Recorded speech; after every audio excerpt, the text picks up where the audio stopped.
and will be uploaded to the new YouTube channel that Morgan set up for me. So if you ever want to go look at, if you're new to this and you want to go back and look at past free webinars, you can go to YouTube and type in Gwen Foster channel and pull up the channel, and I guess this is the 7th one this year, and we'll do these through November, and you can go and look at the past topics, which included hormones,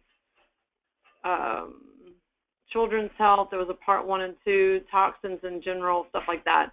So you can go back to thyroid and adrenals and stuff like that we talked about. So you can go back to the past 2-hour webinars and get additional information if you are interested in those topics. Okay, so tonight we're going to talk about health myths, and I think one of the things that's most frustrating for me as a naturopath is, or naturopathic doctor, is that there's a lot of misleading information in the media, and also just generally, I think, not great information that people believe, either because they were taught in school or told by their doctors, or they see in media or they see in the news. And I want to dispel some of the more common things I hear, and this is based on, I guess it's been over 18 years now I've been seeing health clients, and people come in with a lot of the same conditions over and over, and one of my jobs is to educate and tell people, well, that's not exactly true, or that's something not to really worry about. And what I find really interesting with some of the topics tonight is I learned some of this stuff even 20 years ago, where, you know, people were talking about, you know, cholesterol and Lipitor and different stuff, and then I was also trained that a lot of that was not correct information by people like Hannah Kroger, Hal Huggins, Weston Price, Roger Murphy. And so I had a lot of great teachers that not only talked about why some of that information is not true, but went into very technical reasons why it's not true. I'm going to try not to get too technical tonight, but if I say anything that, you know, you just really want more information on, or you want me to tell you more how to find the research or whatever, I'll be happy to do that. Really, pretty much any topic we talk about tonight, you could go online and type the subject into your search engine and find out more information about what I'm talking about. And definitely I'll give you some references as we go, websites that you might want to know about or look up. So all of this you can verify on the internet and by doing your own research. So let's just go ahead and get started. So the first thing we are going to talk about is high cholesterol, because it's a huge topic. It's something that I'm going to read a few of the bullet points, and then I'm going to add some additional information. But high cholesterol is something that is talked about more and more. I know that there's a ton of people on statin drugs and things like that. So it's something that we need to understand really what cholesterol is, because cholesterol is really necessary from a natural health standpoint. The first bullet point says underlying causes of high cholesterol are actually too much sugar, low thyroid function, or poor fat digestion, not by consuming too much fat. So I want to expand on these three just really quickly to talk about. We're going to go into sugar a lot more tonight in this presentation, why sugar is also an underlying cause of degenerative conditions, also your biggest contributor to heart disease. But sugar is actually the thing that weakens the arteries to the point that there's, you know, cracks. I'm going to show you a little video on this too. But basically arteries become cracked and become less resilient, and cholesterol in that case comes in as a Band-Aid. So if someone consumes a lot of sugar in, you know, sugar like desserts, or sugar in coffee and creamer, but also in simple carbohydrates like white potatoes, white rice, pastas, bread, stuff like that, it's still sugar. You know, every time you have a slice of bread or a cup of rice or a cup of pasta, or any of that, it converts to about a quarter cup of sugar.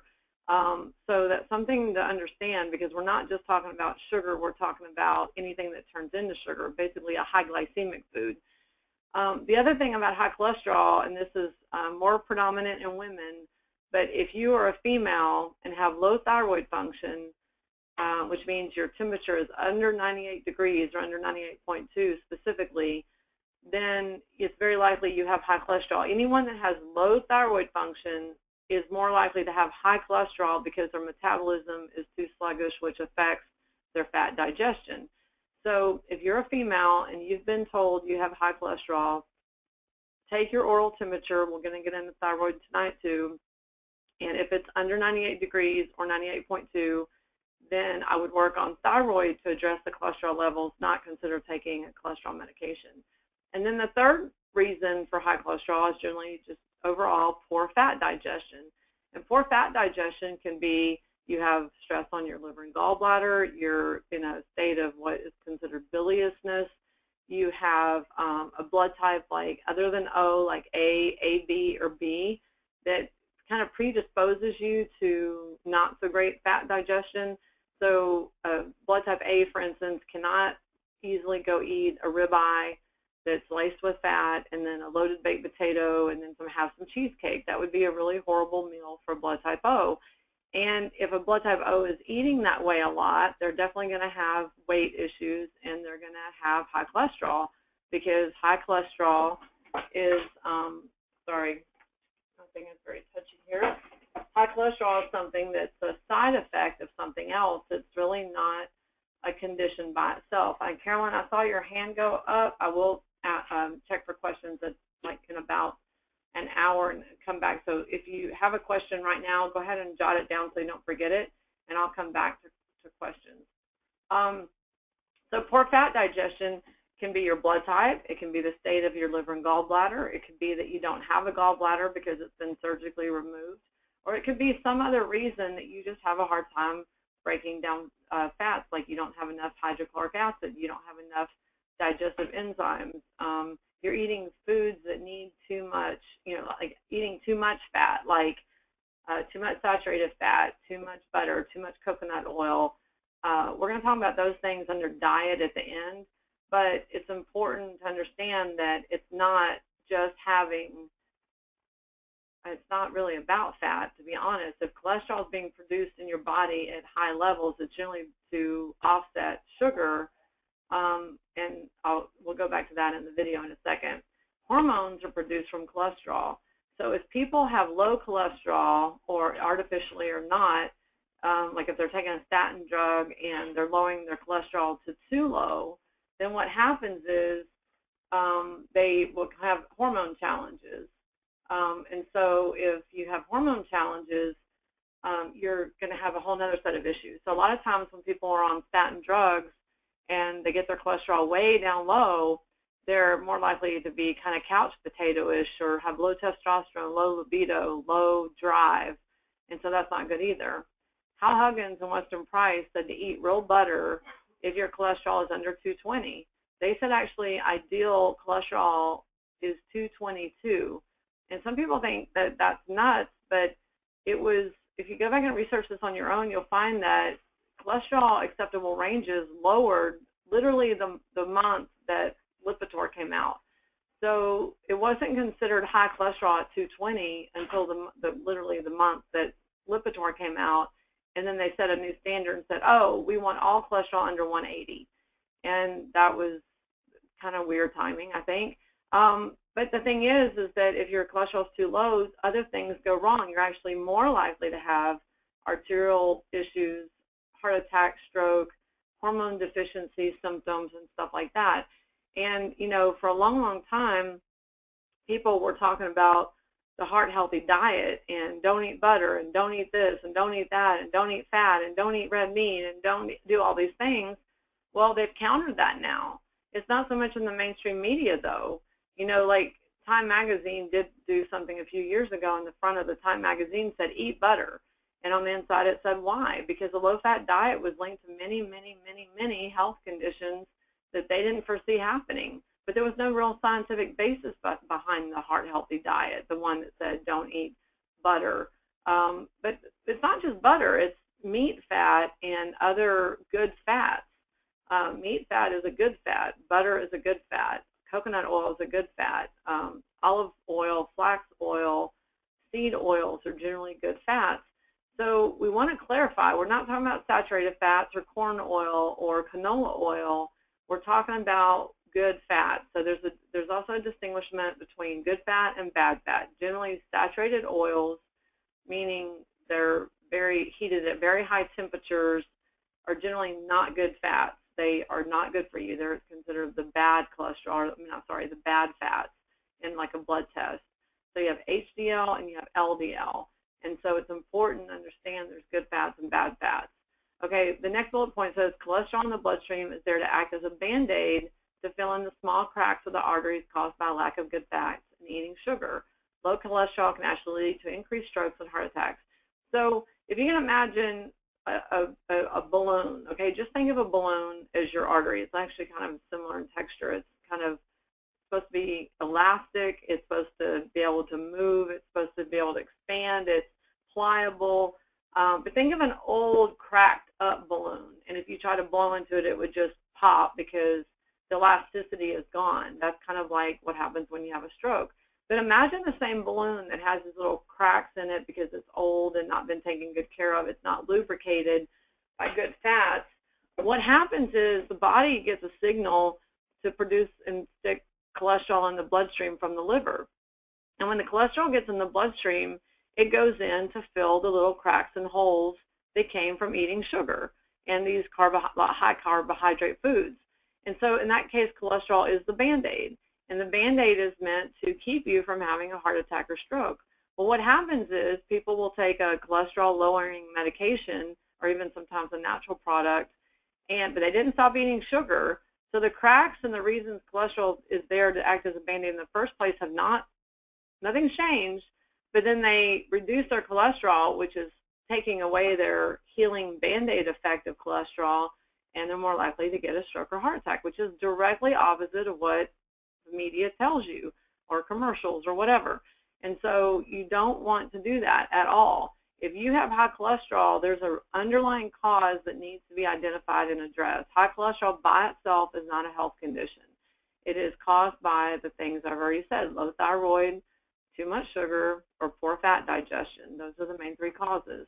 Cardiovascular disease is caused by consuming fat. That is a myth. And so I'm going to put on here because it's a true statement. It is a myth. It is not true. Low-fat diets were promoted by the corn oil industry. There was no scientific basis, just a very good marketing firm, but everyone bought into it, including doctors and cardiologists. So the heart-healthy diet was a whole scheme of information and propaganda and brochures and stuff that was promoted by the corn oil industry. That's when margarine became very popular. That's when corn oil was very popular, and going away from bacon and going away from bacon grease and going away from, red meat and all that. This was marketing by the corn oil industry. And if you go look this up online, you'll find that there was no scientific basis behind the heart-healthy diet. The literature was delivered to doctor offices. That literature was handed from doctors to the public. Everyone that had any scare of heart disease or cardiovascular disease bought into it. And they were told not to do any of those things, and people just got sicker and sicker.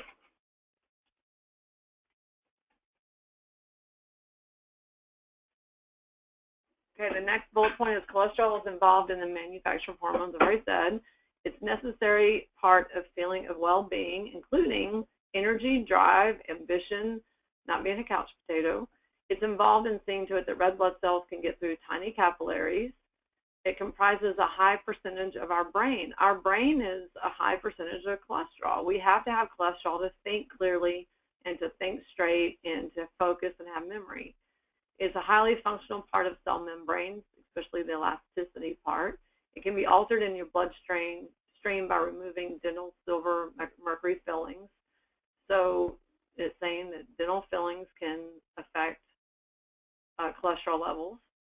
Levels can be changed by 10 points in less than 10 minutes.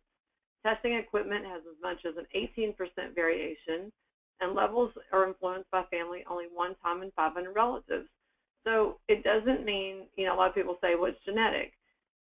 It's only genetic, in my opinion, if you have one side of the family or another that's a certain blood type.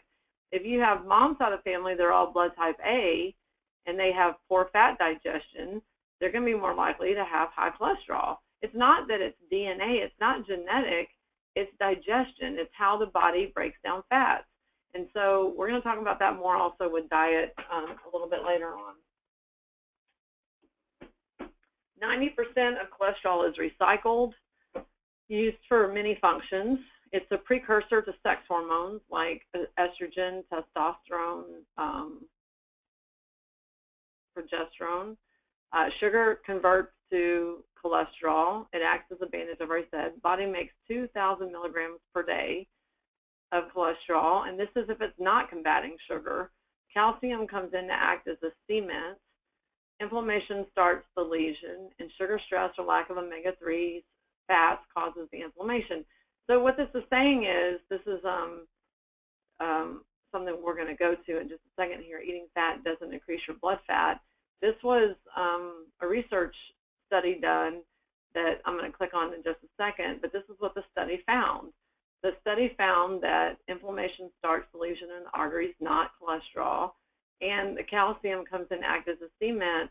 It's like saying it's solidifying the problem, but it's not that calcium is the problem either. It's that there was already a problem started because of sugar.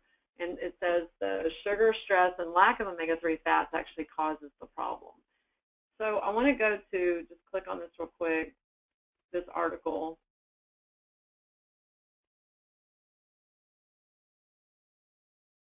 It might take a second to load.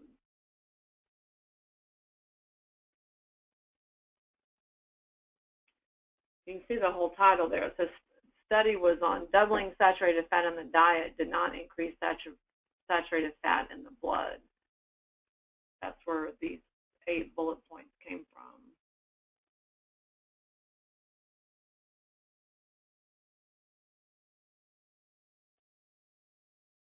I'll give it another second. I'm going to go to another slide while it's opening.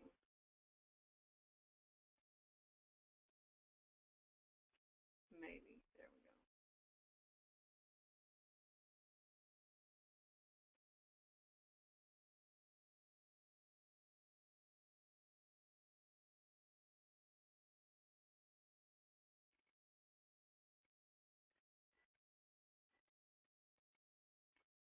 Sorry, my computer always runs slower when it's on a webinar.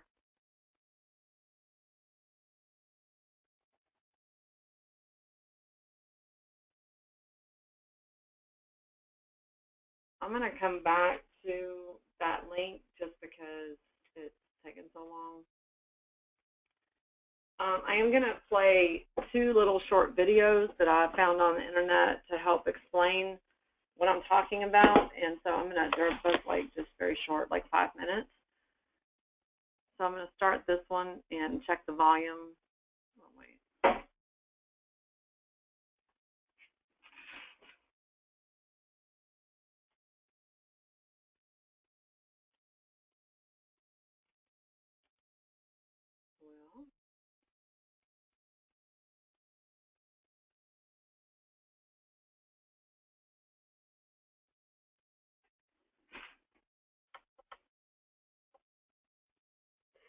Hey, Dr. Berg here. In this video, we're going to talk about clogged arteries or atherosclerotic plaquing.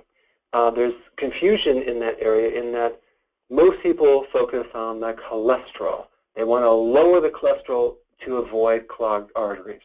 And they want to do it by eliminating butter, fat, eggs, animal meat, okay? But what I want to bring up is some additional data that has to do with the chain reaction that occurs before the cholesterol even comes in there in the chain of events.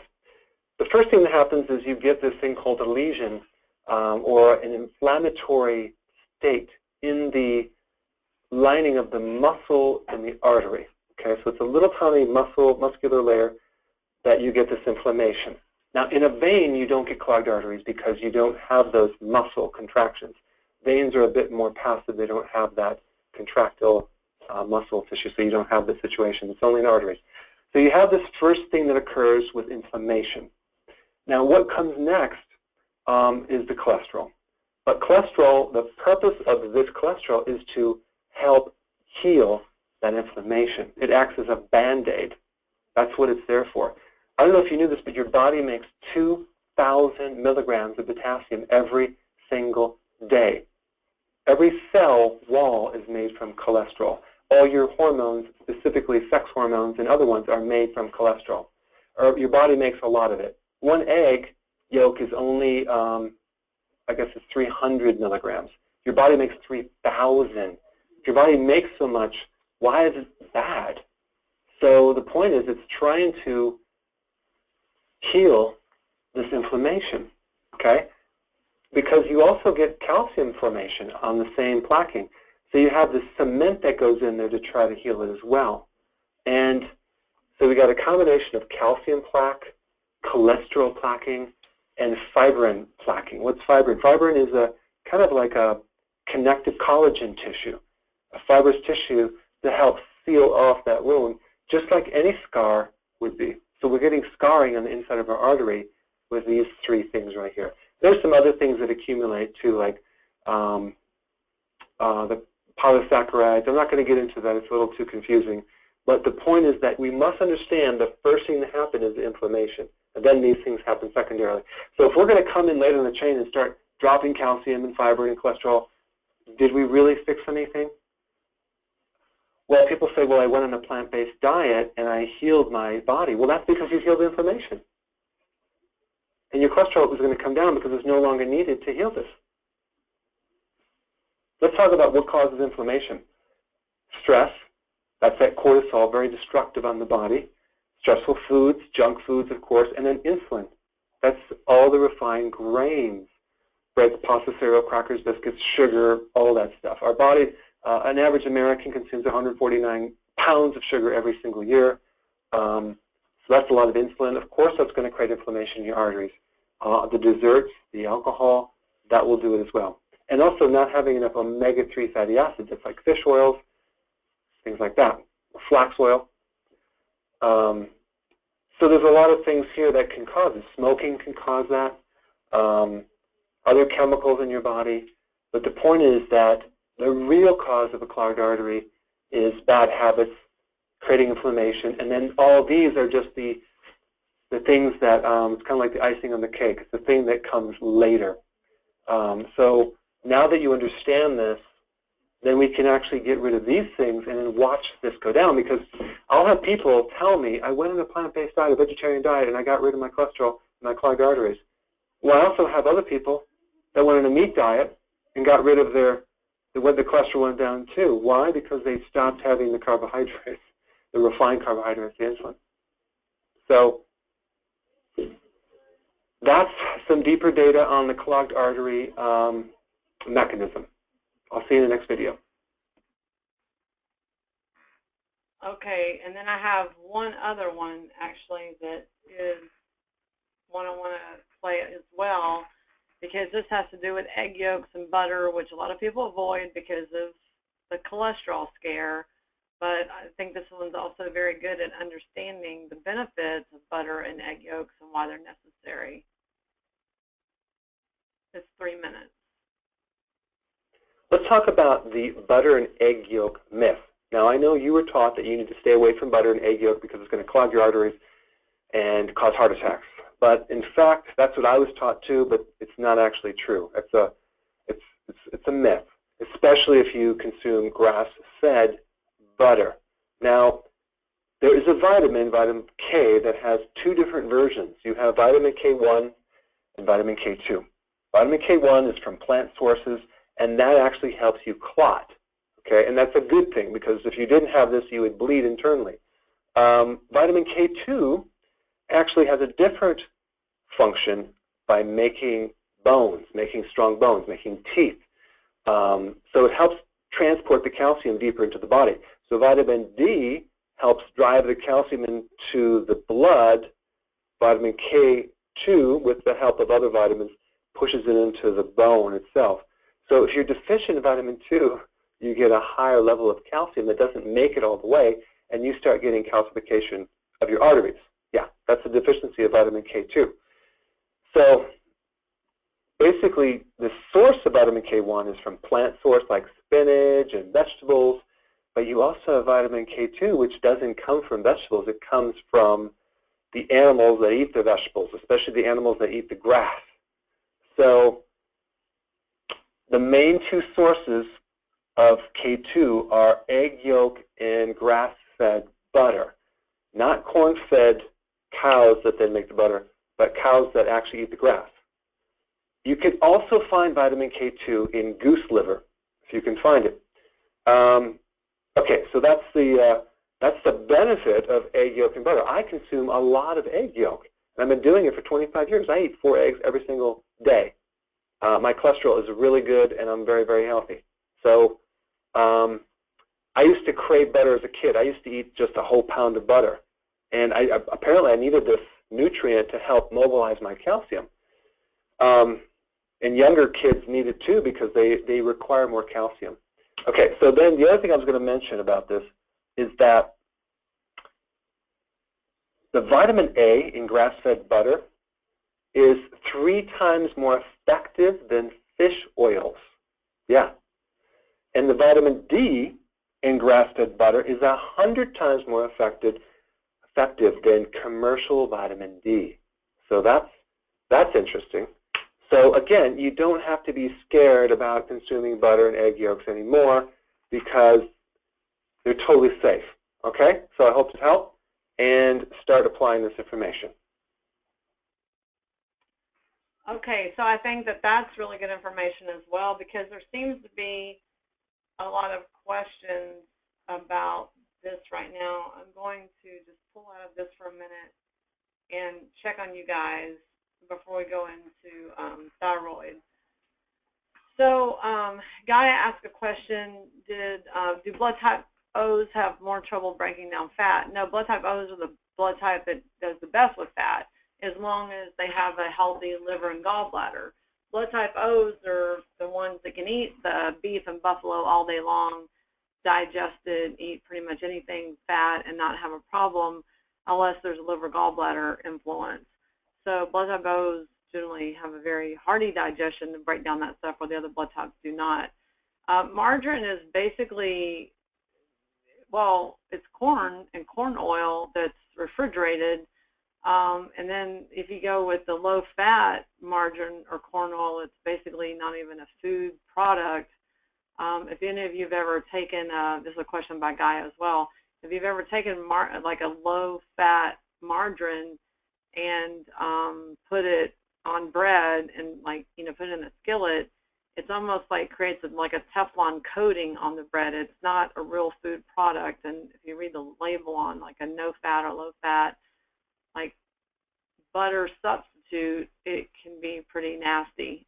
Butter has like 1 or 2 or 3 ingredients, usually cream and salt, depending on if it's salted or not. Margarine, and especially low-fat margarine and butter substitutes, have a ton of ingredients because they have to add a lot of chemical things to try to make it taste good. But it never tastes like real butter, that's for sure. And so margarine is really, really bad. There's also a story about margarine I'll tell because I have 2 stepdaughters, and when they first came to live with us, they were used to margarine. They were used to soft, spreadable, like Blue Bonnet margarine, and which is, I think, a Texas brand only. And anyway, I was like, well, I'm not buying that. I'll buy real butter. And, they were kind of rebellious at first, and then I was like, okay, well, let's do a test. Because someone had told me this once, and I hadn't tried it, but I did do this test. And we put a dish of butter outside on the porch, and we put a dish of margarine outside. They're like equal amounts.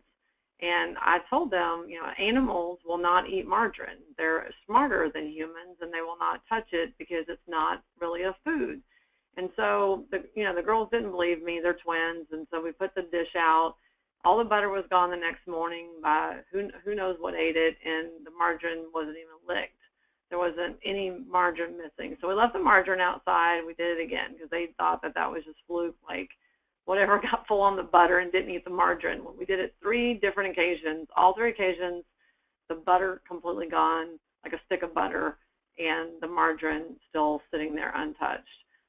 Also, if you don't know this, I mean, there's been a lot of things on the internet about this, but I knew this because I had a bird, an African gray named Bucky, and my mom would buy my bird French fries.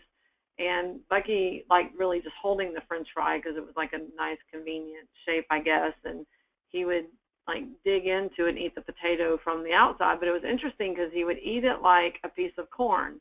So if you've ever seen a bird eat a piece of corn or corn on the cob, they will dig with their beak. They will dig the corn out and leave the little shell, the little husk of the corn, not the husk, but you know, the outer layer of the corn. They'll drop it in their cage. Well, he'd do the same thing like a French fry. He wouldn't eat the outside part that was crispy and fried. He would eat the inside potato. Well, at one point there was a travel cage that he had been in, and it had like a little piece of a burger, like McDonald's. This is who it was, McDonald's, and a few French fries that were in this cage. And the cage was put in the garage without me knowing that there was any food left in it. And about a year later, now this is in 100-degree Houston weather, about a year later, I needed the cage again to take him somewhere. That little corner of a burger and those like 3 pieces of French fries were not eaten by ants. They weren't deteriorated. They weren't changed in color. They had not changed at all. They were like literally preserved in this cage, and that's not natural. If you had any real food product, it would be gone because of roaches, bugs, ants, or something, and it would not look like it had the year earlier. So anytime that you're putting those foods in your body, you're asking for trouble. So I would not suggest. Also, this is something I want you to do at the grocery store. I would not suggest low-fat or no-fat products either, because full fat is what is healthy. If you go to a low-fat product, it doesn't mean they suck the fat out. If you read the ingredients, what you'll see is that they've had to add a whole bunch of chemical things to give you a no-fat product that tastes worth eating. So what they'll do is you'll see like low-fat sour cream. So instead of having 3 or 4 ingredients like most dairy products, you'll all of a sudden have 20 products, because the 20 things are chemical additives to try to make low-fat sour cream taste like full-fat sour cream. Same is true of low-fat cottage cheese, low-fat pudding, low-fat yogurt, any of those things. And I want you to look at this in the grocery store. Go get a full-fat product of anything, dairy creamer, stuff for your coffee, milk, cheese, whatever, yogurt, cottage cheese, any of that stuff, and then look at the low-fat version or no-fat version. No-fat does not taste good without a bunch of additives. And you're going to see all this stuff that you don't want in your body.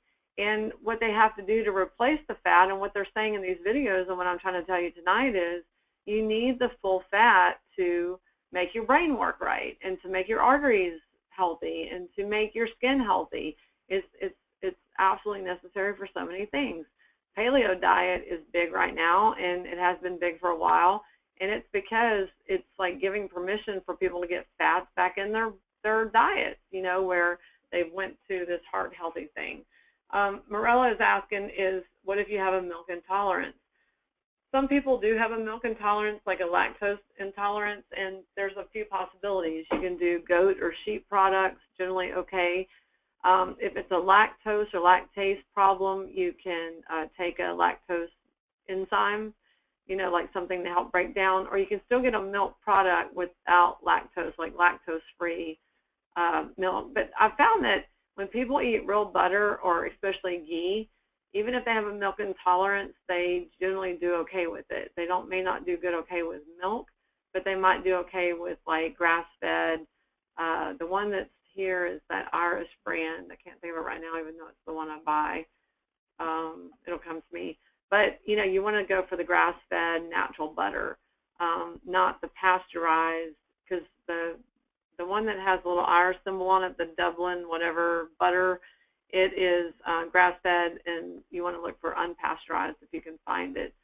So you want to still try Kerrygold. That's right. Thanks, Elizabeth. Kerrygold is the brand I buy, and it's an excellent butter. It's an excellent source of fat. And if you go into any of the people's things, like the coffee guy, I'm sorry, these are things I wasn't expecting to talk about. So I'm drawing a blank on the name of it, but the coffee with the fat in it, the paleo diet, they're all recommending good quality butter to get what you need. Okay, and there was a hand up, so I'm going to go to Caroline. Caroline, you want to to ask your question? I'm good. Oops. Caroline, can you hear me? Can you hear me? I can now. Do you want to ask your question? You know what? I didn't have one. I was downloading the documents, and I accidentally pressed that button. So. Okay. Thank you, though. Thanks, Gwen. You're welcome. Okay, and then Elizabeth again, she's on it tonight. Bulletproof coffee, that's the one. So, you know, that his theory on bulletproof coffee is that he was like weak and tired and didn't feel good, and he went on this trip to like Tibet region, and he was really struggling from the altitude and the hiking and, you know, going and doing the stuff that the physically demanding stuff, because this guy was kind of a computer nerd from Silicon Valley, and because of where he was, they were having this organic coffee with yak butter in it.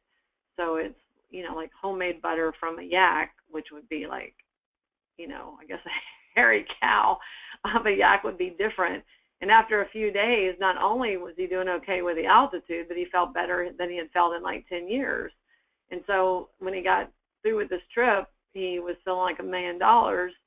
And he came back to the U.S. and he spent some time and energy in researching why coffee with yak butter would have made him feel so great.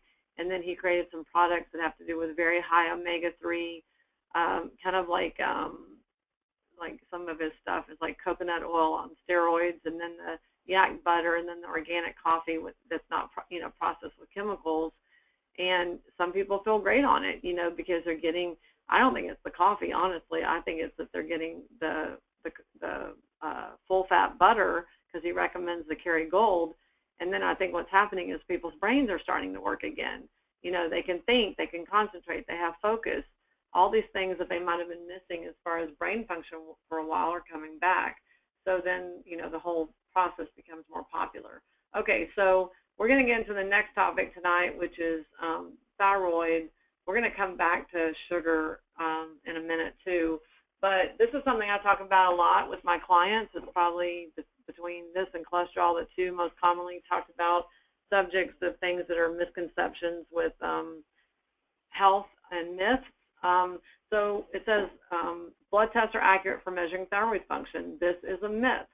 Most people depend on their doctor to go in and get a 3-panel thyroid, the FTI, T3, and TSH, and for that to determine if they have proper thyroid function.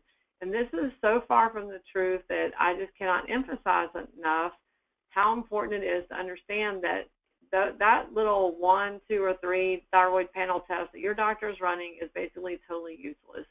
It's totally useless in determining thyroid function. There is a ton of information on the internet right now about the subject. One of the places you can go is stopthethyroidmadness.com. It's just the whole thing spelled out, stopthethyroidmadness.com.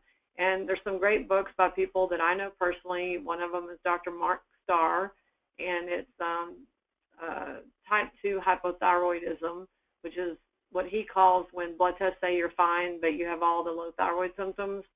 The other guy's name is Dr. Datis Karazian, and all you have to do to find him is D-A-T-I-S. So Dr. Datis Karazian was one of my instructors in endocrinology. He has an excellent book, very similar to Mark Starr's book, about why blood work for thyroid is pointless. Thyroid hormones produced by the body can be measured by a simple blood test, but those hormones have to be converted to a usable form by the liver and then uptaken by the thyroid receptor sites. That's where things start to go wrong. When someone, if you can just everybody look at your left arm, look at the crease in your elbow where people would normally draw blood, and imagine them drawing your blood to measure your thyroid function, if it's okay or not. Now, what did they just measure? Let's think about this logically, because even though I tell this to people every single day that I see paying clients, they always come back and say, but their doctor said, okay? I want to tell you guys that there's not a general practitioner or doctor, forget it. They don't know anything about what I'm talking about right now. Even if you go to endocrinologists, especially ones that have been practicing more than 5 years, I would say they were taught you do the blood test, you decide if they need thyroid or not. That's it, end of story. and they're probably still prescribing Synthroid. This is the problem. When they take that blood out of your left arm and they're measuring your 3-panel thyroid test, which is commonplace, what they have not measured is, what they did measure is what thyroid hormones did your body produce. And that is saying whether you had tyrosine, iodine, selenium, zinc, the underlying factors. You had what it took to produce the hormones, which is usually nutritional. But what that's not testing is, did those thyroid hormones get through the liver, or did you have a liver problem, liver distress, dysfunctional liver, fatty liver, congested liver that didn't let you convert those hormones to a usable form? Okay, now let's say your liver's in great shape. Let's say you've done some liver cleansing, you're 50 years old, everything's good, but you've taken good care of your liver. You haven't eaten too many chemically foods, you haven't done too much bad stuff to diet-wise or alcohol-wise to upset your liver, but then it gets to the thyroid receptor sites. The thyroid receptor sites look like a cross at the bottom of the neck, and there's 4 receptor sites. If those sites are blocked by heavy metals in your teeth or by fluoride in your city tap water, your toothpaste, your mouthwash, then they're blocked to where that thyroid hormones cannot be uptaken. So your body can be producing them all day long, but if they're not uptaken, then you're not getting the thyroid results that you want. A lot can go wrong in that conversion process by the liver, depending on the liver health, and the metals in the teeth can block the next process. So past the point of your body producing thyroid hormones, there's other things that can go wrong, and a simple 3-panel thyroid test does not tell you that. It just doesn't, and there's no way that, it's hard to convince some people of that. I'll get to what you should do here next. Only your oral temperature can determine your thyroid function, and to some degree your adrenal and blood sugar function. You take your oral temperature AM and PM for several days and keep a log. Your oral temperature should be taken in a resting state, like first thing in the morning or in the evening after watching TV or reading, but not after hot foods, drinks, exercise, bath or shower, or coming in from outside when it's hot. If your oral temperature is under 98.2, you probably have low thyroid function, most likely. The lower the temperature, the lower your thyroid function. The only reason I say probably is because it's not that I question do you have low thyroid, it's just that the thyroid is so heavily influenced by the adrenals and the blood sugar that if either one of those is super low, like you have really hypoglycemic or you have really low adrenal function, it could be dragging the thyroid down, but it would still bring your temperature down. The 8-panel thyroid, also called the comprehensive thyroid panel, measures the uptake and conversion, plus that expanded thyroid panel can show inflammatory or autoimmune thyroid conditions. So if you are let's say you're a female and you're kind of height, weight proportionate, and you go into the doctor's office, they are not going to do an 8-panel thyroid on you. Even if you have 30 or 40 thyroid symptoms, they will not do it. I promise you they will not. And they won't consider it medically necessary, and that 8-panel thyroid test through a typical doctor's office is about $1,000. And then they'll say, well, insurance won't pay for it. But if you really want to know if your thyroid's working or not, you have to do the 8-panel thyroid, but obviously it's a lot easier and cheaper to take your temperature. 90% of doctors won't order this panel as they feel it's unnecessary, and you may have a problem getting insurance companies to pay for it. And so this is a real problem. But if you really want a doctor to tell you, and now there's walk-in clinics in Texas, or in Houston anyway, Any Lab Test Now is one of them. There's mobile labs that will do these tests if you pay cash, and it's less than $1,000. But if your doctor does it, it's not a cheap test. I'm going to go back to this in a minute. Let me see. There's someone else's hand up, I think. Maybe not. Yeah, no hand up. Okay. So let's go to the next slide. I'll check in with you guys again in about 30 minutes. Okay, so the next thing is something I learned from Hannah Kroger's work, and it has to do with underlying cause. And this is something that's very frustrating to me in talking to clients about their problems. It says Western medicine is segregated by body part, and the body part is not treated as a whole, like cardiology, nephrology, dermatology, gastroenterology, neurology, ophthalmology. All of these are considered what they say specialties. But a nephrologist who works on the kidneys doesn't talk to the cardiologist or doesn't consider that the kidneys are the largest influence on blood pressure. And so it's kind of weird to me that a kidney doctor is not also your heart doctor, because the biggest heart condition of all is high blood pressure, which is a kidney problem, let's say 75% of the time. Dermatologists don't really interact with gastroenterologists or share information. They consider skin as a separate organ, but the skin is most influenced by the kidneys and the gut. So this is a real problem because they're really targeting a certain part of the body without looking at you as a whole, and this can be a big problem when you're trying to find a solution. One of my examples here is skin issues are considered separate conditions, and internal organ health is not considered, but the colon, kidneys, and liver have the largest influence over the skin and skin conditions. So that just means what I just said. The skin issues are considered a separate issue by a dermatologist. They're not looking at your gut health. They're not looking at your kidney health. They're not looking at your liver health. They're usually giving a steroidal or corticosteroid type product to address a skin issue. But the skin issue is coming from somewhere else. The skin issue eczema is not its own condition. Psoriasis is not its own condition. Okay, I can't emphasize this enough. Eczema can be a wheat allergy. Eczema can be a mercury toxicity issue. Psoriasis can be an emotional issue. I mean, there can be, you have to look at what the underlying issue is, because skin issues are never considered independent issues, but they have a whole department of specialists that look at them that way. Any condition in the body can be the result of a sick colon. I want to tell a story here that is in Bernard Jensen's book of Guide to Better Bowel Care. Bernard Jensen is one of the most famous gastroenterologists, and he's written multiple books on gastroenterology, colon cleanses, colemic boards, colonics, stuff like that.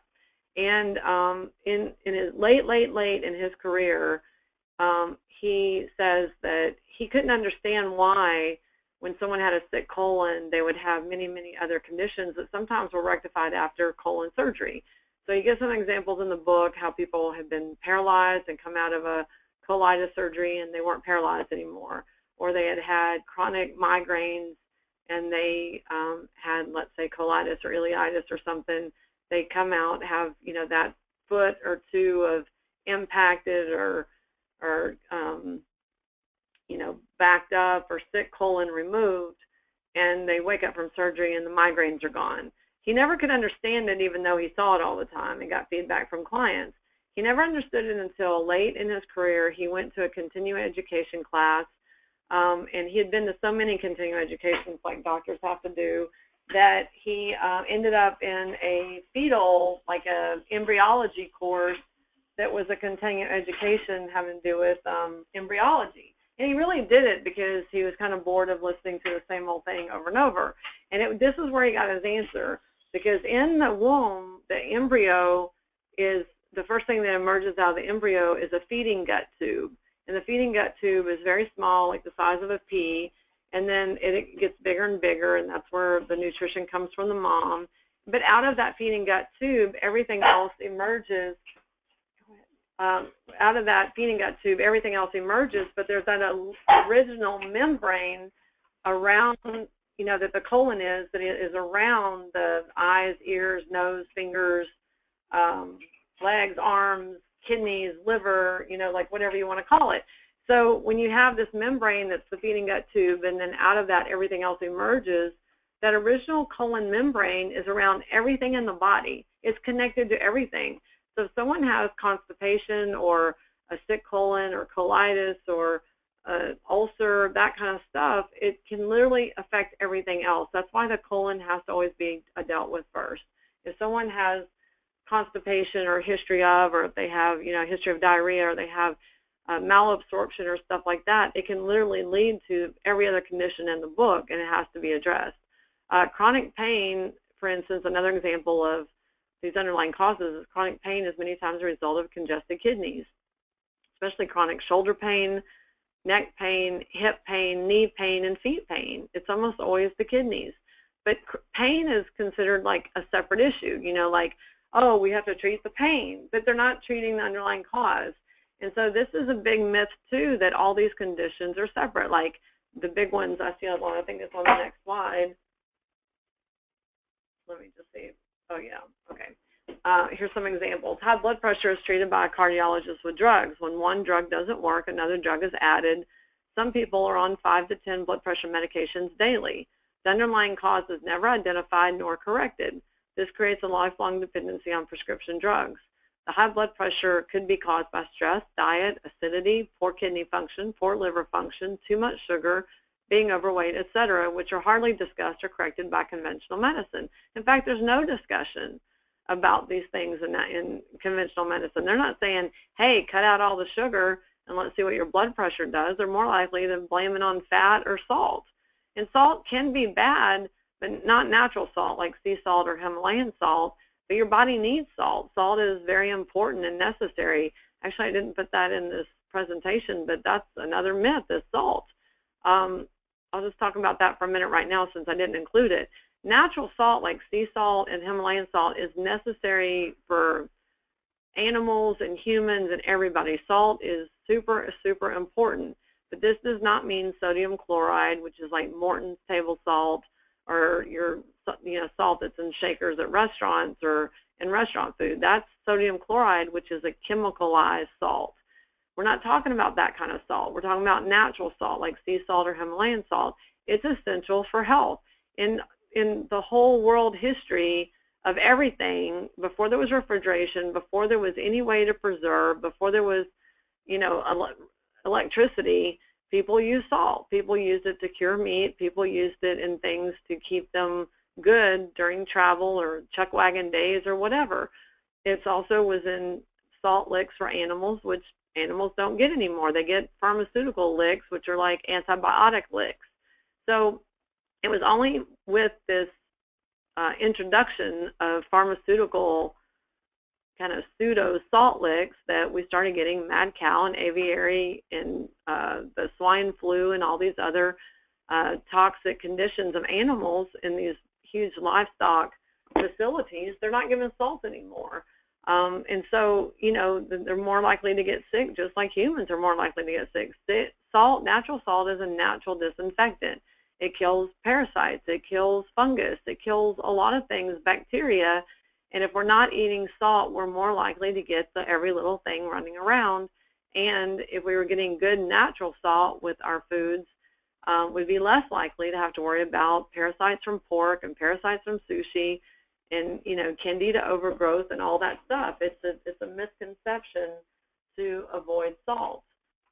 Okay, some other of these little myths related to underlying cause is, migraines, headaches, fibromyalgia, rheumatoid arthritis, and many other conditions are diagnosed as their own independent conditions, but they are not independent conditions. Migraines are caused by something. My stepmom was in the hospital one time with a very bad migraine that hospitalized her, and I remember I was sitting there and I was waiting for the neurologist to come in, who finally shows up, and I was like, well, what's the underlying cause of migraine? And she just looked at me like annoyed and said, migraines don't need to have an underlying cause. They are their own health condition. And I was like, no, they're not. They have a reason for a migraine. A migraine just did not occur out of nowhere. And she said, I'm sorry, but they're their own condition. And she's this neurologist who's supposed to be a specialist of migraines. I mean, if you ask the question or challenge them, they just act like, well, headaches are their own conditions, fibromyalgia is its own condition. These are inflammatory conditions, and you're looking for what caused the inflammation. So Hannah Kroger identified most conditions as having 7 possible underlying causes: neglect, which is due to poor diet or nutritional deficiencies; parasites, pathogens and toxins, which would be your environmental stuff, like staph or strep or mercury or lead or copper; infections, which can also be bacterial but can be candida infections as well; congestion, like of organs, like the liver, kidneys, and colon; trauma, or miasms and childhood residues, including vaccine damage, constrictors, or exposure. We're going to talk about the constrictors having to do with anti-aging stuff. But when I'm looking at any Hannah Kroger practitioner, but when I'm looking at people, I'm looking at what's the underlying cause. I had a lady contact me yesterday, and this is always the question people ask. She contacted me, someone referred her, and she said, my son has blah, blah, blah, blah, blah, blah, blah condition. And she said, do you have a recommendation? And I was like, well, not over the phone, I don't, because I have to figure out the underlying cause. And she's like, no, you don't understand. He has da da da da da da da da condition. I was like, yeah, but that's not really a condition. That's something we have to determine the underlying cause. And she politely excused me from the phone because she's not considering that his symptoms, like fibromyalgia, there's no test to confirm fibromyalgia. There's no test to confirm RA. There's some indicators like inflammatory markers, but they don't really specifically say that it's rheumatoid arthritis. There's no test to say you have migraines or not. It's based on symptoms. Anything like that based on symptoms, it's just like the doctor saying, okay, you look like an egg, so we're going to call you an egg. That's how that diagnosis goes. Western medicine treats the condition, not the underlying cause. Therefore, there is no resolution or cure. And so it's medicine. It's pharmaceutical drugs that are Band-Aids that you have to take forever and ever to mask the symptoms while the condition continues to get worse and worse. There's a great book by a husband and wife team named Ottoboni is the last name, and the name of the book is Modern Nutritional Diseases. And in this book, he covers heart disease, stroke, cancer, obesity, type 2 diabetes, and he says they can all be prevented. They're not diseases because the favorite quote I have of anything I've ever read is by him. He says, a disease is not a disease if it can be corrected by diet and lifestyle, which means type 2 diabetes is not a disease. It's bad eating. It's bad reaction to carbs, really. Heart disease and stroke and even cancer and obesity can be corrected by diet and lifestyle. They are not a disease. A disease is like polio or measles, and a lot of those are still not as bad as it seems. Well, polio can be bad, but no one, I mean, when was the last time you heard of someone having polio that wasn't vaccinated? And all the people that I've questioned that had polio all got polio after they were vaccinated, not before, or not because they didn't get vaccinated. So if you want to look up this book, it's very technical though, I'll warn you, but he has some really good points in the book about diet and prevention of what he's calling modern nutritional diseases because of poor diet. I copied a few things that he wrote because I thought they were very good. He says millions of people have been using the low-fat, low-cholesterol, high-carbohydrate diet that's been promoted in the mass media for the last half a century for prevention of heart disease and stroke. I mean, we're talking about 50 years. This has been going on since like the late 70s. During the same period, the numbers of new cases of heart disease and stroke have not decreased as promised, but increased. And type 2 diabetes and obesity, which were uncommon 50 years ago, have grown to become major epidemics. In this book, heart disease, stroke, type 2 diabetes, obesity, and cancer are among the numerous chronic diseases appropriately termed modern nutritional diseases because scientific studies and biochemical facts clearly point to the modern American diet as a major underlying cause. The heart-healthy diet is based on faulty science. Anyway, it's sugar and starch, not saturated fat and cholesterol, that are responsible for high blood cholesterol, type 2 diabetes, and obesity. So read that again. It's sugar and starch, not fat, that's responsible for high blood cholesterol, type 2 diabetes, and obesity. This book describes how the American diet has changed since the advent of farming and in modern times with advances in food technology. It presents evidence to show how these changes are implicated not only in causation of the modern nutritional diseases, but also in other growing disease problems such as Alzheimer's, osteoporosis, senile dementia, and depression. Caring for one's health has become hopelessly difficult because the mass media, driven by advertising revenues, is the single most important source of health information for most Americans. The book is divided into 3 parts. The first part defines the problem. The second part provides the science that documents the cause-effect relationship between the modern American diet and the current epidemics of chronic inflammatory diseases, which is what I said also Hannah Kroger did. The cause and effect is what we want to know. And the third part describes dietary modifications that constitute a primary prevention program that can reduce the risk of the modern nutritional diseases and at the same time improve one's health and well-being.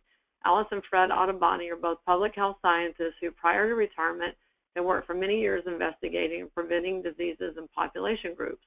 Over these years, they learned that diseases do not just happen. Every disease has a cause, and once the cause is known, Prevention is often a very reasonable and proper next step. I copied this from their website, and when I copied it, it looked like the little there's a few little typos there. Okay, so the next myth, and after this section, I'm going to see if you guys have any questions, is these are all untrue. So this is having to do with going back to grade school.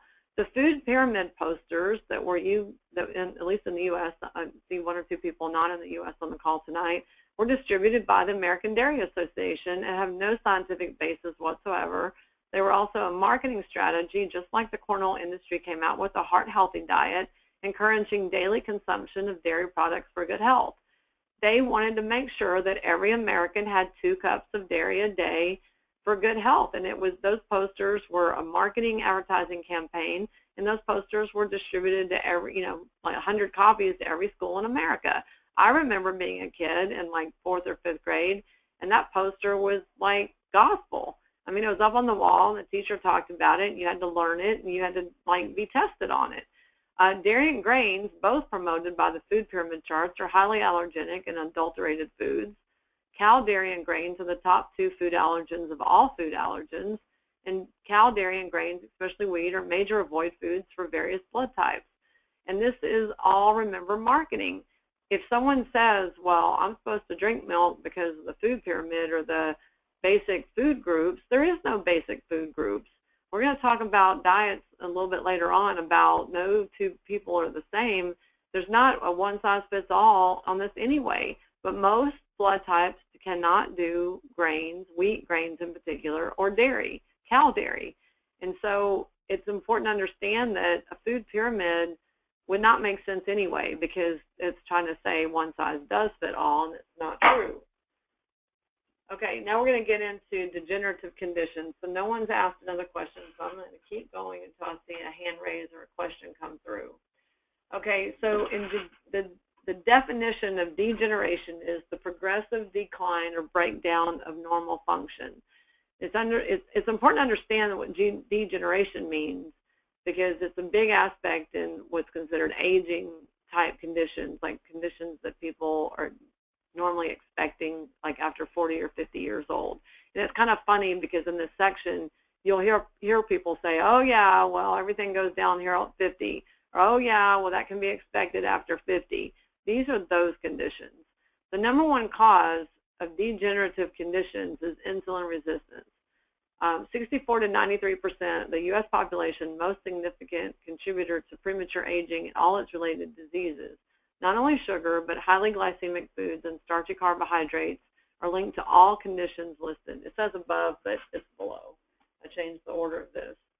Insulin levels are predictors of life expectancy. The higher the levels, the shorter the lifespan. The following are other disorders that are the result of insulin resistance or have been linked to insulin resistance. Some of these disorders also cause insulin resistance. Research is ongoing in hopes to clarify some of the mysteries that still exist around insulin resistance. These are the conditions, and there's quite a few, and this all has to do, again, with simple carbohydrates and sugar. Type 2 diabetes, autoimmune disorders including arthritis and multiple sclerosis, inflammation of any kind, which means pain usually, kidney dysfunction, non-alcoholic fatty liver disease, which is where someone has elevated AST, ALT, or GGTP, gallstones, certain forms of cancer. In fact, sugar feeds cancer, and so do carbohydrates. Most anti-cancer diets warn not to have sugar and simple carbohydrates. Sleep apnea, chronic fatigue, osteoarthritis, gum disease, system-wide hormonal abnormalities, candidiasis, which is yeast overgrowth, celiac disease, which is like a medium to severe intolerance to wheat or gluten, compulsive overeating or food addictions can be linked to carbs and sugars, depression, panic and anxiety attacks, mitochondrial impairment. This is like when people are talking about DNA defects, digestive disorders, heartburn, GERD, which is like esophageal reflux disorder, irritable bowel syndrome or IBS, inflammatory bowel disease, chronic pain, gestational diabetes, heart disease, hyperlipidemia, which is abnormal levels of blood fats, metabolic syndrome, which is a combination of high blood pressure, high insulin and a large abdominal girth, meaning waist circumference, hypertension or high blood pressure, thrombosis, which is a blood clotting disorder, infertility, obesity, abdominal fat, reactive hypoglycemia, osteoporosis, polycystic ovary syndrome or PCOS, and brain disorders. All of this because of sugar and carbs. If you have any condition on this list or know someone that does, one of the first things they need to do is give up simple carbohydrates and focus on other foods. Aging skin is the first visible sign of poor health and degeneration. You know, a lot of times people will come into me and they're worried about a certain condition. Well, sometimes they're worried about their skin. Sometimes they're worried about an internal condition. But if someone looks kind of older than their age or a lot of wrinkles or skin issues, you should be thinking degeneration, because the inside of their body doesn't look any different. If they have visible, you know, lots of cracks and wrinkles and lines and stuff like that, that's how their arteries look. That's how the inside looks too, and that's a call out for help. Common causes of this aging skin and all that is adrenal function or cortisol levels, poor digestion or leaky gut, eating too many foods that are processed or treated foods, like chemically foods, low-fat foods, stress, toxin and endocrine disruptors like soy. Soy is an endocrine disruptor. Plastic bottles can be endocrine disruptors. Increased free radical exposure like smoking, working in a refinery, basically working around a lot of chemicals or consuming a lot of chemicals, and lack of exercise. So the skin is like your first indication. If you see someone who looks much younger than their age, they're probably not consuming a lot of carbohydrates. If they look their age or older, they're probably consuming a good amount of carbohydrates or some of these other things that can lead to the free radical damage like smoking. Okay, now we're going to talk a little bit about cosmetic treatments. This is also big myths that I hear all the time. The first one I want to talk about is like skin laser therapy for skin spots. When someone has like dark spots or what we used to call liver spots or aging spots, it's a call from the colon and the liver generally. Liver spots are kind of the little brown spots or sometimes big brown spots that you'll see on your hands, maybe sometimes in your forearm, on your décolleté, on your face or neck. And it is, I'm just going to say this, kind of stupid to go get them lasered off because you didn't even touch the underlying problem.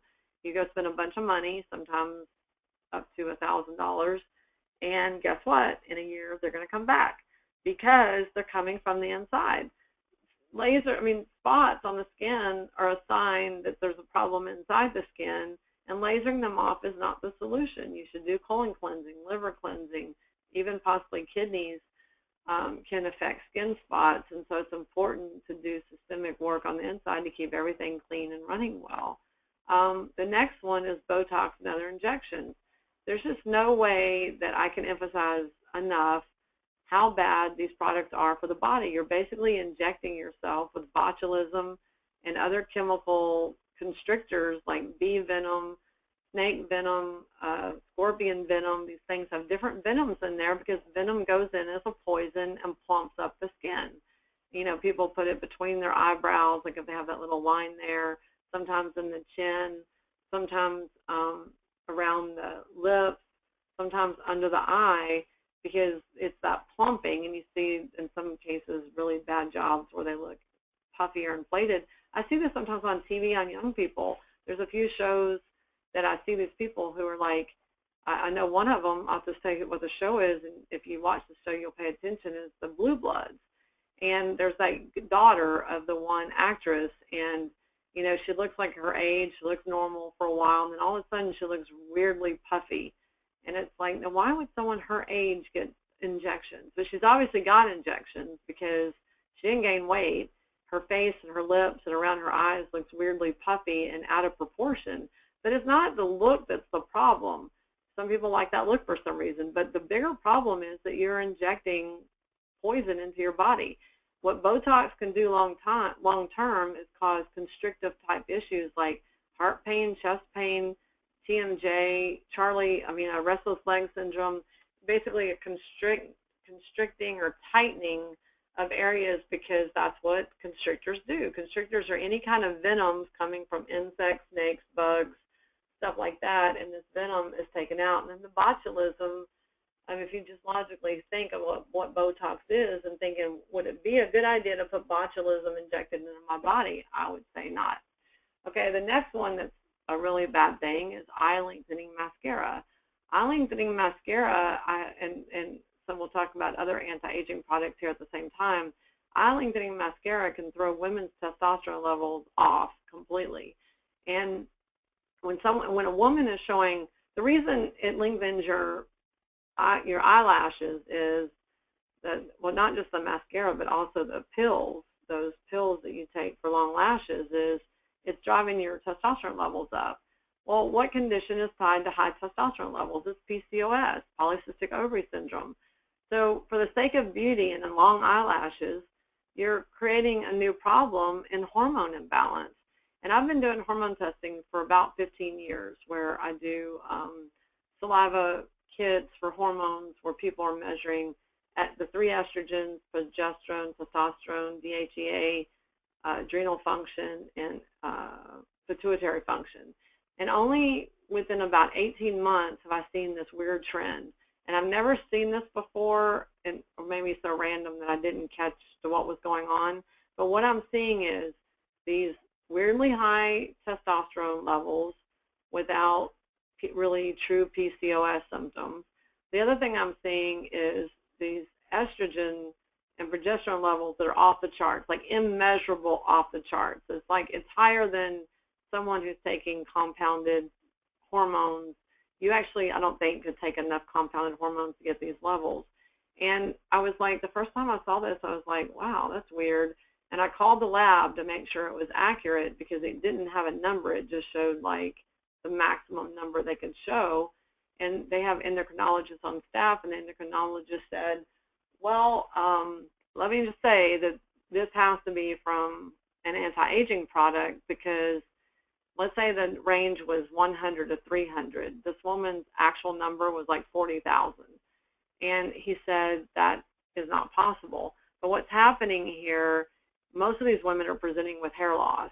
Their biggest issue is they're coming in and they're saying they're losing hair, like male pattern baldness or alopecia, and it's because they're so overloaded with hormones that they're going into this male pattern baldness just like a guy who's high in testosterone. Like you think of Yul Brynner, Telly Savalas, or any other famous bald guy, they had high testosterone levels.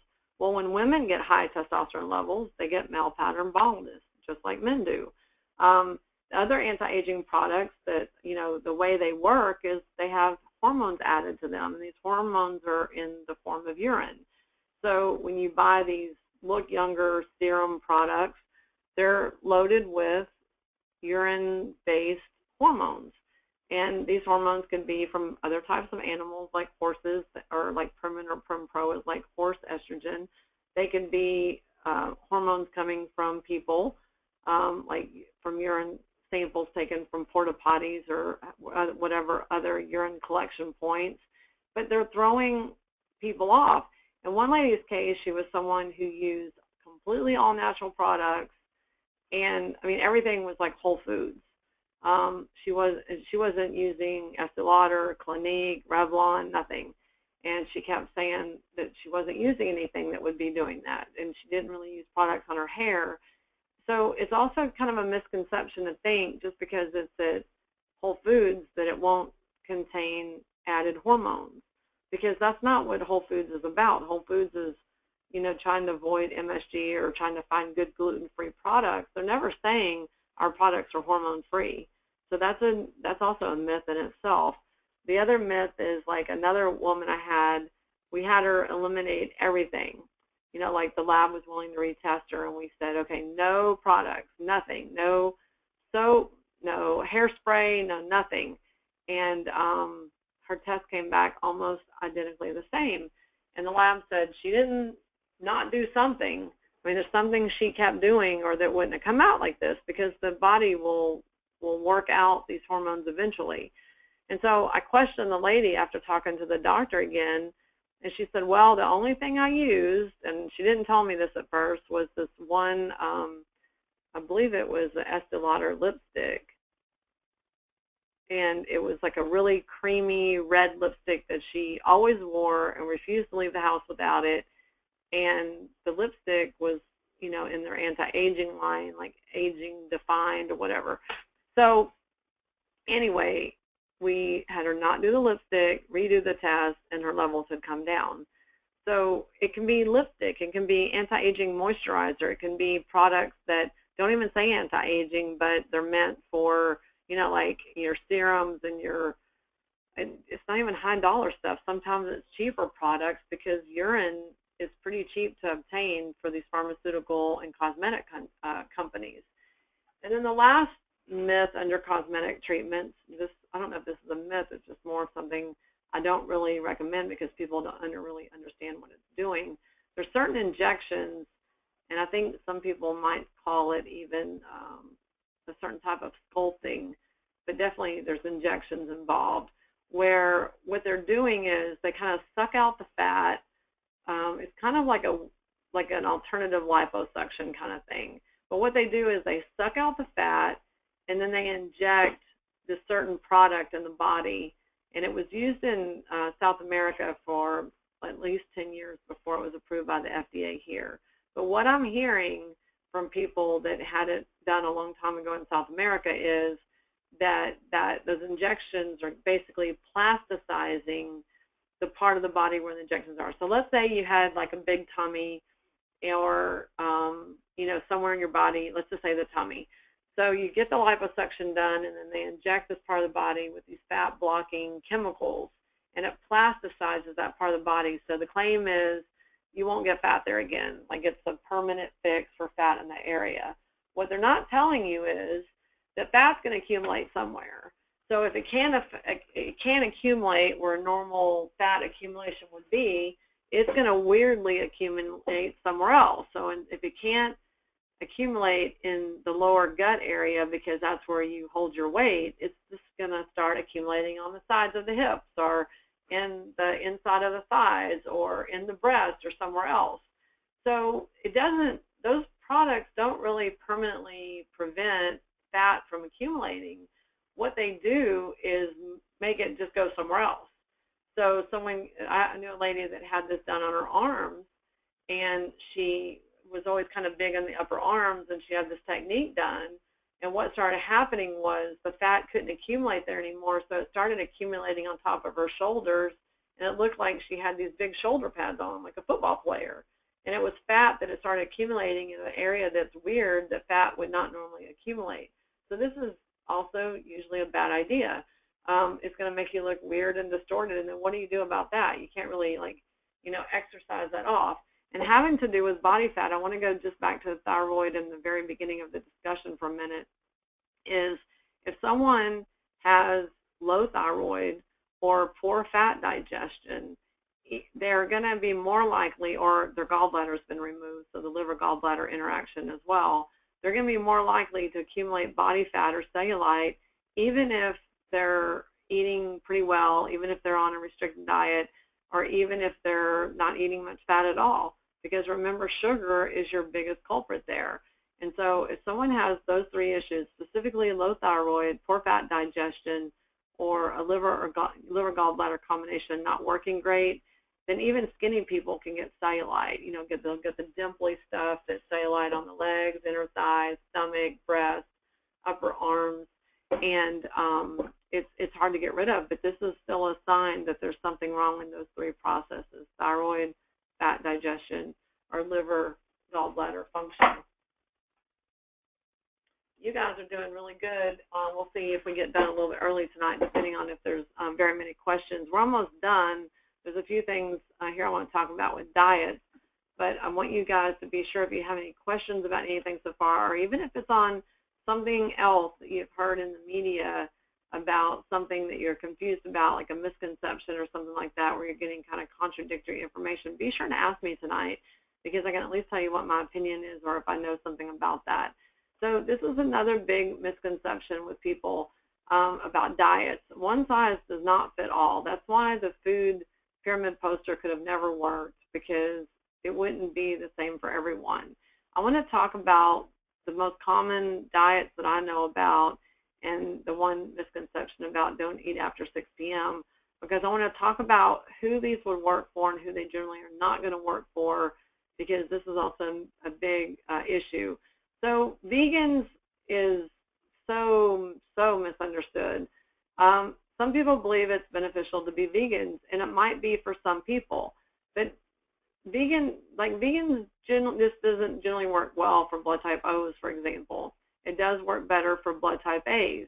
But the problem with being vegan is most people that I run across as clients are junk food vegans, which means they just don't eat meat, but they're not really eating vegetables either. Like someone can actually be a vegan and not eat vegetables, which is weird, I know, but they're just eating carbs all the time. So they're overweight vegans, they're vegans with blood sugar disorders, there's vegans that are actually obese, and when I talk to them, they're just not eating meat, but they have no idea what they're doing with their diet. One thing, a few tips with vegans that I want to share is vegans have to consume iron. They have to take iron, and generally they have to take amino acids, especially for the brain. They should also take good fats like flax oil, coconut oil, olive oil, because even though they're vegan, they need good fat. Udo's Choice is a good option. They want to make sure they get their nut butters and nut oils, and also complete proteins like brown rice and black beans or stuff like that. Also, I'd recommend very highly that vegans do not eat soy. Now, this is very hard because many of the textured proteins and protein alternatives for vegans are soy-based. But soy is a major thyroid disruptor. And if someone's living on soy, whether it's edamame, soy, tofu, whatever, they're going to be more likely to have some of the things I mentioned earlier that have to do with low thyroid. So vegans should really do the research on a proper vegan diet. It's very impossible to be a good nutritional vegan if people are not preparing 3 meals a day and doing protein supplements, protein shakes, preparing meals from scratch. It's almost impossible to be a vegan to eat out because of, stuff that's in fryers. And I know this one woman who was thought she was being so strict on being a vegan, and when she gave me a food log for a week, at least 2 meals a day she was eating out, and I'm like, do you realize that everything fried is in the same fryer as the chicken tenders and the chicken fried steak and all this other stuff? That's not being a vegan. Or she was eating out at restaurants that, based on what she was telling me, I know they were using chicken stock and other things that had, basically animal byproducts. Like one thing she mentioned was broccoli cheese soup. Well, she was saying she was a vegan and not eating cheese or milk. And then she was telling me she was having broccoli cheese soup, which was kind of confusing because that has milk and cheese in it. But people are not thinking. They're thinking it's a creamy broccoli soup and not thinking of what else is in there. So vegans is something that definitely is not a fit-all. I did try to be vegan 3 different times in my life, and I knew what I was doing. It did not suit me. I became weak, tired, fuzzy, brain was not sharp. It was not a good idea for me. Some people will do it or stick with it because of maybe a religious belief or a certain belief that they want to be vegan, but it may not be what's most healthy for them. The next misconception is the statement, don't eat after 6 p.m. You might as well just throw this out the window if you have blood sugar issues.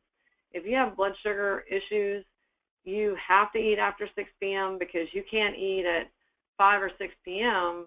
and then not eat for 12 hours or 13 hours and eat breakfast the next morning. This is one of the very worst things that you can do if you're hypoglycemic or reactive hypoglycemic or diabetic, because your blood sugar is going to be screaming about 10, 11, 12, 1, 2 o'clock in the morning. You're not going to stay in REM sleep. You're going to feel awful. So if anyone ever tells you don't eat after 6 p.m.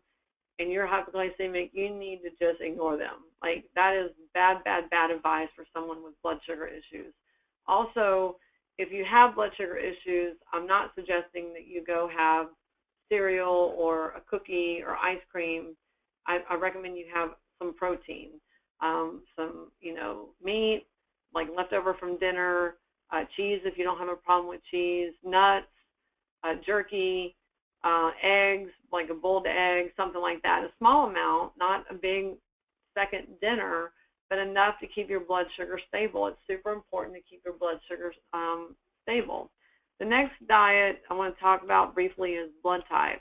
I'm a big blood type diet believer.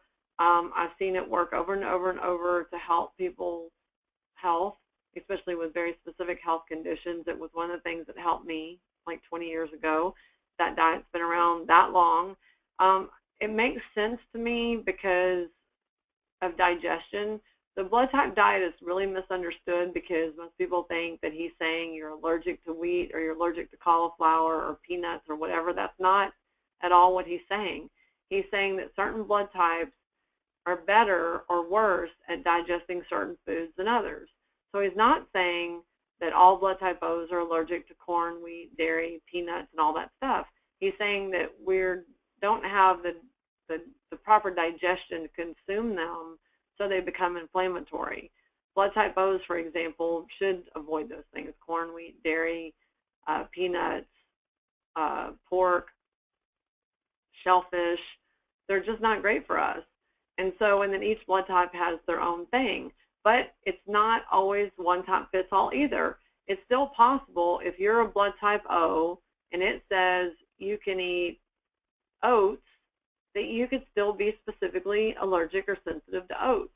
So just because it says on there you can eat unlimited of whatever, if you eat a certain food that is supposed to be okay for blood type O's, but you have a reaction to it for some reason, you should still avoid that food. It's not like a free permission to eat anything you want. If you have an issue after you eat avocados and it says you should eat avocados, don't eat them. I mean, that's like, to me, common sense. Another thing that I'll say about this with this coconut oil is going to come in here in a few places under paleo especially. But like, for instance, blood type O's don't do well with coconut oil. So even though coconut oil is considered beneficial, I see some problems with coconut oil for different types of people. For one thing, it doesn't work for blood type O's at all. It's an inflammatory food. So if you're blood type O, you should avoid coconut oil. But let's say you're a blood type A and you're trying to follow good fats and paleo, for instance, and they're like big on coconut oil.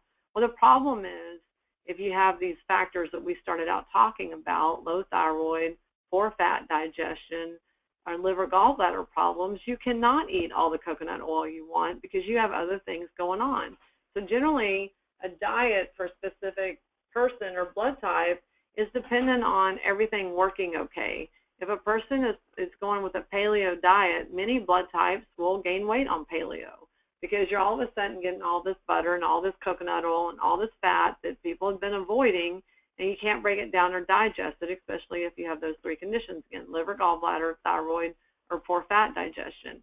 And so you can't just add butter to your coffee and coconut oil to everything and take it by the spoonful, and the next thing you know, people are coming in saying, hey, I started doing paleo and I gained 25 pounds this year. It's because you can't do that. You get small amounts, but also you got to see if you're tolerant. One diet that makes sense to me, and it's really pretty good for all blood types, is sugar busters, because basically it's talking about low glycemic foods. I think it's a well-balanced one that, not that I'm going to say it's one size fits all, but it's kind of a common sense thing to what we're talking about tonight with inflammation, degenerative conditions like arthritis, osteoarthritis, diabetes, and stuff like that. So if I was going to say, not that I say it's best for everybody, but it is one that makes a lot of sense. In fact, if I was going to take everything I've ever learned about these different eating programs, I would say if you can find out your blood type, follow the blood type for you and reduce your high glycemic foods, which are the sugars and the simple carbohydrates. I mean, for optimal long-term health, I think it's really the best plan. Atkins is a bad diet for other than blood type O.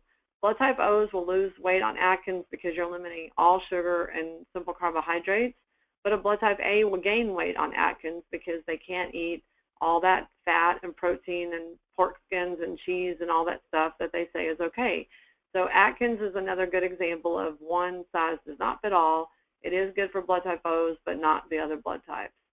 And I don't really believe in eating the pork rinds and unlimited cheese just because, it says it in the diet. Paleo has been popular for a while. I think there's some very good benefits to paleo, especially the good fats that people are really wanting and make them feel good.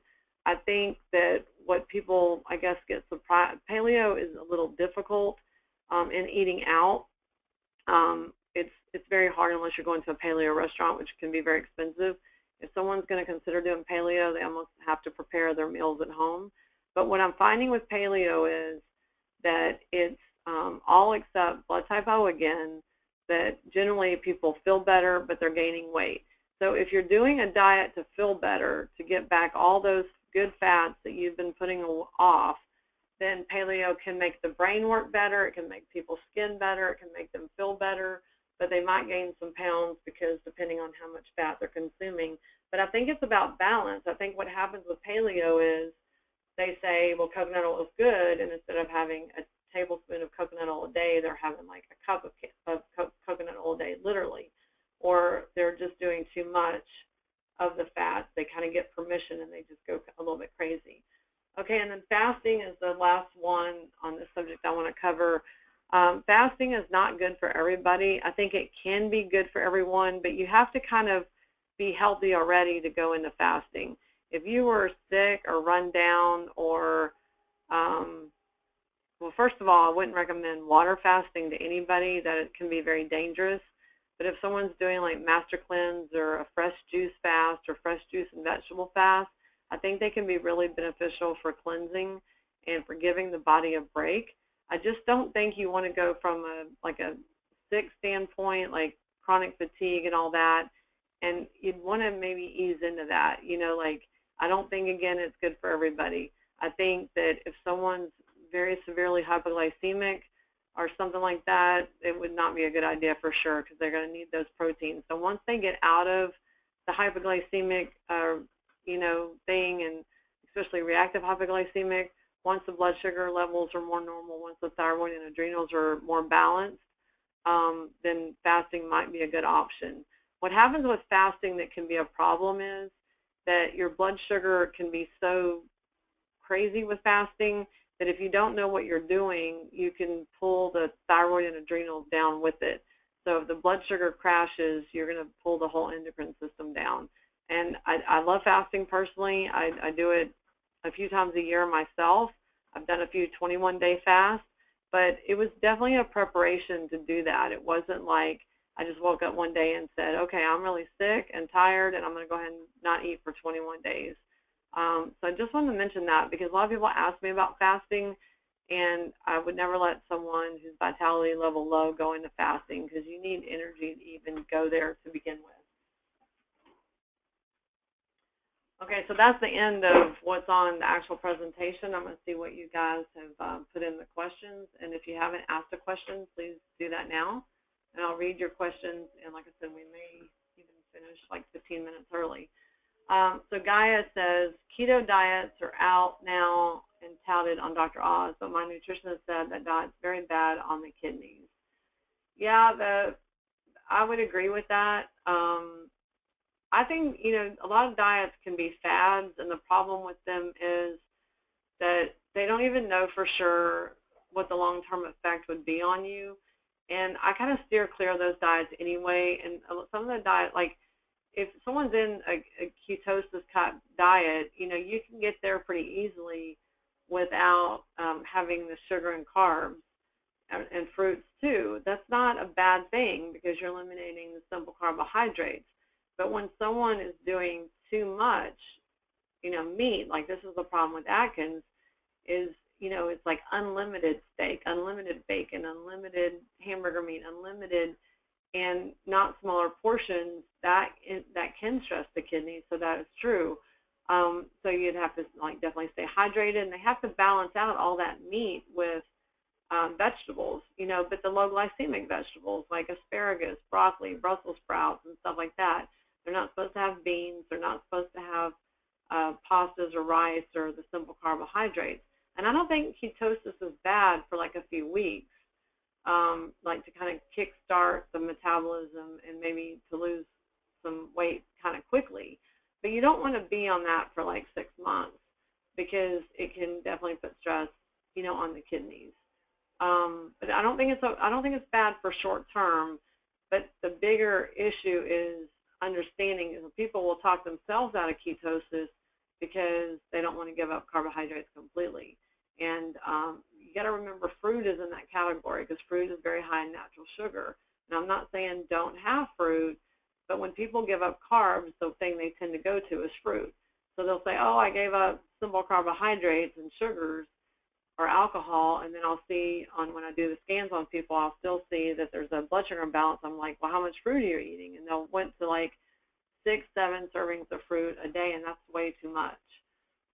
Eva is asking, is any other coconut product like shredded coconut also not good for blood type O? Blood type O's cannot have any, they're not supposed to have any coconut. It's an undigestible thing, so any source of coconut water, coconut oil, shredded coconut, all is a void for blood type O. Gaia saying the 5 handouts. You know what, Gaia, those 5 handouts have been on this webinar service, like once they were uploaded for a class, and they've been there forever. So those handouts, if anyone else tried to put them down, download them, they're not actually relative to tonight. They were uploaded for another course I did, and they're on there, and I just need to take them off because they show up every time I do a webinar. Okay, Jenny is saying, when you finish, would you please put the slide up with all the diseases listed? I'll do that right now, and I'm also going to give you guys a few minutes to see if you have any other questions. I think this is the list right here of the degenerative conditions. Oh, let me come out of this, Jenny. I'll put that back up when I finish talking, and I want to show you guys something else real quick. So these are a few of the links that actually, I have a client who's an ophthalmologist that gave me these links recently, and I thought they were perfect for tonight. This was a study done, which I'm going to read a little bit of it. It says eggs don't cause heart attacks, sugar does. And it says it's over, the debate is settled. It's sugar, not fat, that causes heart attacks. Oops. 50 years of doctors' advice and government eating guidelines have been wrong. We've been told to swap eggs for cereal, but that recommendation is dead wrong. In fact, it's very likely that this bad advice has killed millions of Americans. A rigorously done new study shows that those with the highest sugar intake had a 4-fold increase in the risk of heart attack compared to those with the lowest intake. That's 400%. Just one 20-ounce soda increases your risk of a heart attack by 30%. One soda, not one soda per day. One soda in a day increases your risk of a heart attack by 30%. This study of more than 40,000 people, actually published in JAMA, which is the American Medical Association journal, which is very highly respected among doctors. The study was published and said it accounted for all other potential risk factors, including total calories, overall diet quality, smoking, cholesterol, high blood pressure, obesity, and alcohol consumption. This follows on the heels of decades of research that has been mostly ignored by the medical establishment and policymakers. In fact, the Institute of Medicine recommends getting no more than 25% of your total calories from added sugar. Really? The study showed that your risk of heart attack doubles if sugar makes up 20% of your calories. So this is all information that was just kind of thrown out to the public with no background whatsoever. It says yet more than 70% of Americans consume 10% of their daily calories from sugar, and about 10% of Americans consume 1 in every 4 of their calories from sugar, which means 25%. I would say I'd be surprised if it's that low, considering how much is quick foods, fast foods, boxed foods, packaged foods, you know, all that stuff. U.S. dietary guidelines provided no limit for added sugar like they did for salt, like they did for fat, and the U.S. Food and Drug Administration still lists sugar as a generally regarded as safe substance. That classification lets the food industry add unlimited amounts of sugar to our food. At least the American Heart Association recommends that our daily diet contain no more than 5 to 7.5% added sugar. Yet most of us are eating a lot more. Most of us don't know that a serving of tomato sauce has more sugar than a serving of Oreo cookies, or that fruit yogurt has more sugar than a Coke, or that most breakfast cereals, even those made with whole grain, are 75% sugar. That's not breakfast, it's dessert. Like the fruit yogurt is something that I think people just don't pay attention to. A lot of people, you know, will try to tell me how healthy fruit yogurt is, and I don't agree because it's loaded with cow dairy and sugar. And added sugar plus the sugar that's in the fruit. So did you think that fruit yogurt had more sugar than a Coke? I mean, that's weird. This is a major paradigm shift. For years, we've been brainwashed into thinking that fat causes heart attacks and raises cholesterol, and that sugar is harmless except as a source of empty calories. They are not empty calories. As it turns out, sugar calories are deadly calories. Sugar causes heart attacks, obesity, type 2 diabetes, cancer, and dementia, which is what Ottoboni said in his book, Modern Nutritional Diseases, 20 years ago. And it's a leading cause of liver failure in America. The biggest culprit is sugar-sweetened beverages, including sodas, juices, sports drinks, teas, and coffees. They are by far the single biggest source of sugar calories in our diet. In fact, more than 37% of our sugar calories come from soda. The average teenage boy consumes 34 teaspoons of sugar a day, or about 544 calories from sugar. Even more troubling, this isn't just putting kids at risk for heart attacks at some remote later date in their lives. It's killing them before their 20th birthday. This new research syncs with decades of data on how sugar causes insulin resistance, high triglycerides, lower HDL or good cholesterol, and dangerous small LDL, bad cholesterol. It also triggers the inflammation we now know as the root of heart disease. And fats, including saturated fats, have been unfairly blamed. With the exception of trans fats, fats are actually protective. This includes omega-3 fats, nuts, and olive oil, which was proven to reduce heart attacks risk by more than 30% in a recent large randomized controlled study. Here's a simple fact. Sugar calories are worse than other calories. All calories are not created equal. A recent study of more than 175 countries found that increasing overall calories didn't increase the risk of type 2 diabetes, but increasing sugar calories did dramatically. So if you guys want to find this article and keep going, because it talks about how to cure our sugar addiction and all that stuff, fats is one way to help with sugar addiction. You can just type in your search engine, eggs don't cause heart attacks, and you'll find this article from the Huffington Post, and it was by Dr. Mark Hyman, MD. A related article is this one. I'm not going to read this whole thing, but it's the actual Journal of American Medicine research article, which is a lot more technical than the newspaper article.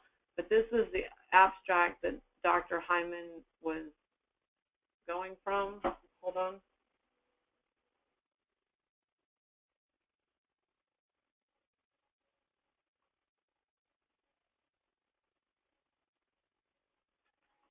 Hold on, my screen is just froze for a second.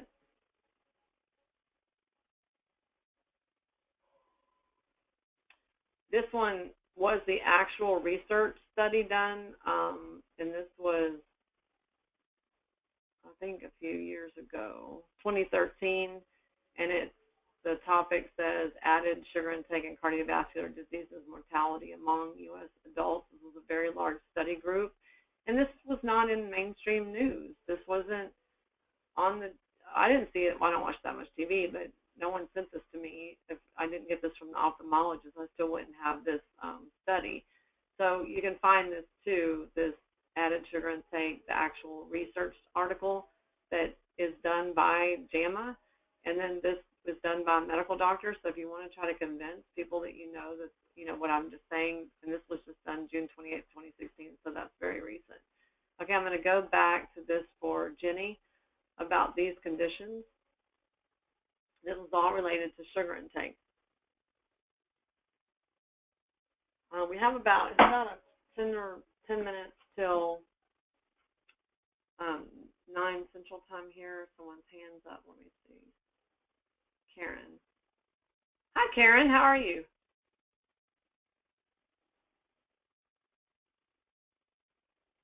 I see Karen, but I don't know.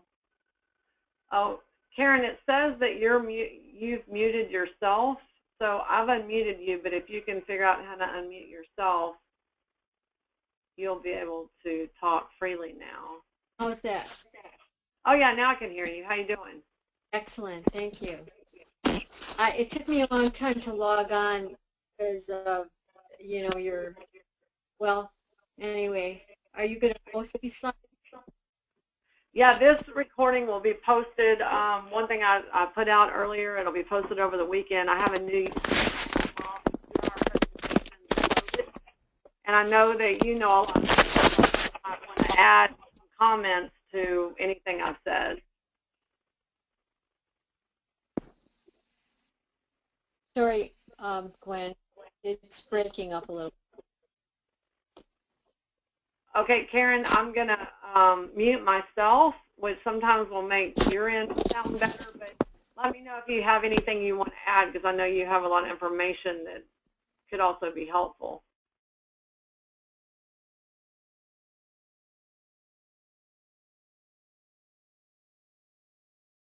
I don't know if that's working. Karen, if you want to post a comment or question in the little box, I can read it out loud. And yes, this is recorded. The recording will be uploaded this weekend. I have a new YouTube channel, which I'll show you guys like right now until there's another question that pops up. And I'll tell you guys how to get there in the future, because there's 6 other recordings there right now. If we go here to just go to youtube.com, and this is how you'll be able to get to the other recordings in the past. I'm not going to keep sending them out by email links, because it's just too time consuming, and then people couldn't open the links, and there's all these technical issues sometimes with sending them out via newsletter. So I've uploaded them all into a new channel. That's my channel on YouTube. So all you have to do is go to youtube.com and type in Gwen Foster channel.